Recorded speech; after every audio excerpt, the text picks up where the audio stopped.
My subscribers, in this video I want to talk about the Sony 55mm F1.8.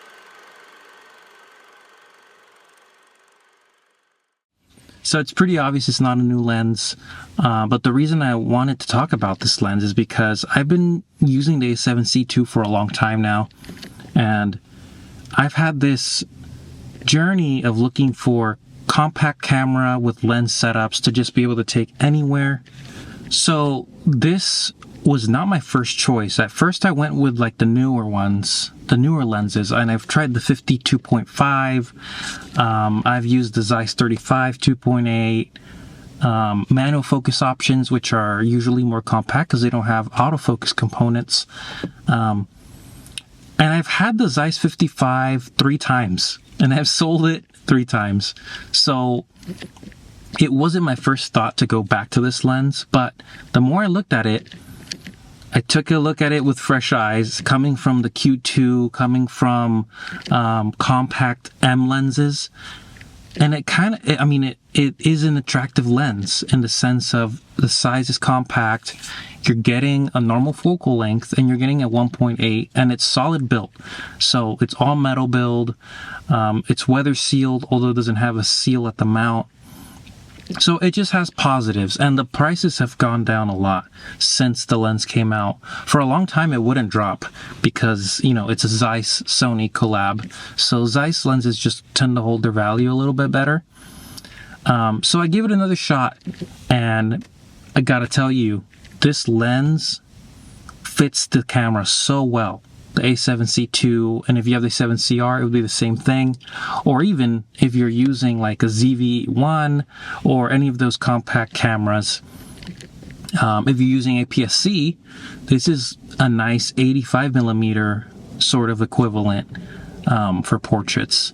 But I wanted to give it another shot, and this time I told myself I will only shoot with this lens for a whole week or longer. I ended up doing it longer, and I'm very happy with the results. So I want to show you some sample images.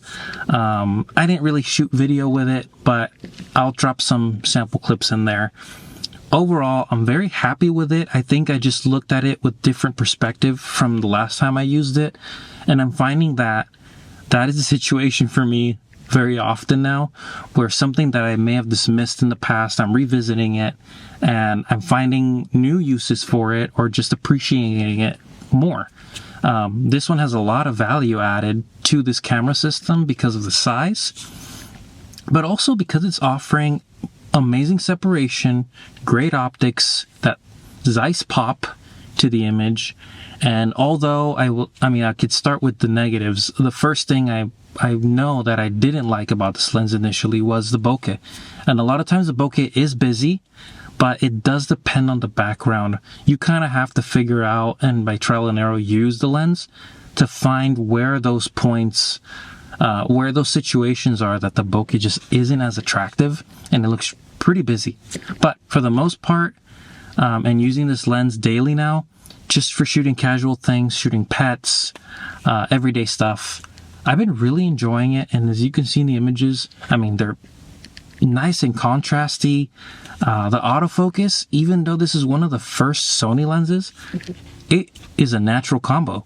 Like, it is not struggling. It is focusing just as fast, finding the eye, doing the real-time AF. For video, it's doing great when I have tested it. So performance-wise, there are no complaints. This is an amazing lens. So check out the samples. It's kind of hard to say something new about this lens because it's been out for so long. Aside from if you haven't used it or you got rid of it, I think it's worth taking another look at it, because when you look at the size combination of like a Q2 or the Q3, the Q343, you're not going to get that compact, but it's very close, and it just makes you want to shoot more. Like, the combination is just so sleek, and I think that's a big part that I've been finding in my photo journey lately, is that if the camera lens combo is attractive and produces results, I am taking that out more often versus a bigger setup, and it's just become much more natural. And also, when you stick to a focal length at a time, you learn to see in that focal length, and that's something that a lot of photographers for sure say. So 55 is a great medium natural vision focal length. It's definitely not a 35. I know a lot of people prefer 35 because you're including more, but I think it's a nice, like, there's a subject, it's very clear. If you want more of the background, just take a couple of steps back, and you still get that pop because the 55 is adding more compression compared to a 35. And 55 slightly more than the 50, so you are getting that neat a little bit of extra compression at 1.8 with 55mm. So I hope you enjoyed the samples. Let me know below if you're still using this lens or if you recently tried it out. I think it's a very good lens for these compact cameras, and I wish there were more options in that size, actually.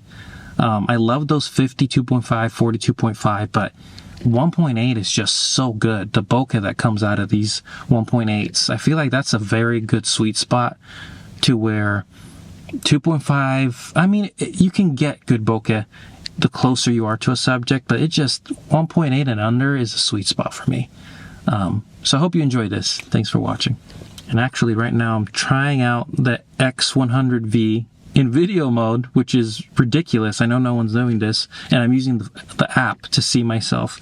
So I wanted to just test out this autofocus. I'll have another video on this camera later, revisiting, you know, the use, the autofocus, just using it kind of like I've been talking about this 55. So thanks for watching.